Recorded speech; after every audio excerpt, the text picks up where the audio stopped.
basisnya dulu berdasarkan PP 78. Jadi PP 78 itu basisnya adalah pertumbuhan ekonomi dan inflasi. Ya, jadi pertumbuhan ekonomi dan inflasi. Nah, kalau saat ini kita mau menghitung kebutuhan berdasarkan inflasi dan pertumbuhan ekonomi, mungkin bisa minus, ya. Cuma kan kita nggak mungkin minus. Tapi ada juga yang minta minus. Seperti Bangka Belitung itu mintanya 21 itu di bawah 20. Nah, kita amankan supaya sama aja gitu ya. Nah, itu tentu masing-masing provinsi cara menghitungnya berbeda-beda, tapi mereka dasarnya PP 78. Nah, PP 78 ini ada yang juga berhitung dengan kebutuhan hidup yang layak. Nah, sementara tahun 21 ini komponen KHL-nya ditambah, sehingga KHL-nya tentu.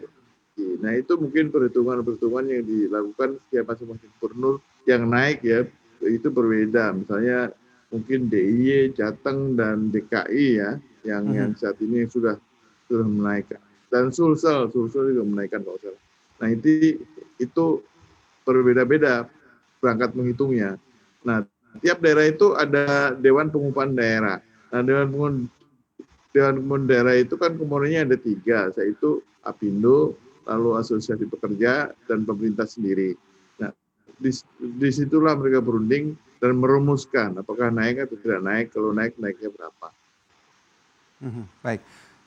Ini juga menjadi salah satu pertanyaan di masyarakat begitu Pak Beni. Apakah benar begitu apabila tidak dinaikkan upah minimum provinsi ini akan semakin menekan daya beli, atau sebenarnya Anda melihat kondisi daya beli di masyarakat saat ini sudah mulai membaik begitu?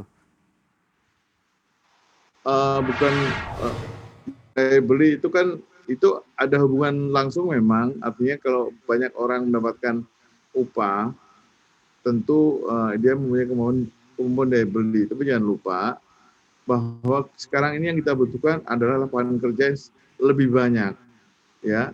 Jadi kalau itu dinaikkan, tentu kemampuan perusahaan merekrut tenaga yang baru atau lapangan kerja baru itu secara hitungan semakin sedikit dibandingkan tidak dinaikkan. Baik, kalau kita lihat dari sisi kemampuan perusahaan sendiri seperti apa Pak Beni? Apakah perusahaan-perusahaan seperti yang Anda katakan tadi, sektor telekomunikasi dan juga transportasi ini sudah tepat begitu memang harus menaikkan upah minimumnya di tahun 2021 nanti? Ya, kalau memang sudah bisa mampu mendukung untuk naik, baiknya dinaikkan kan. Kerja itu kan adalah modal perusahaan ya.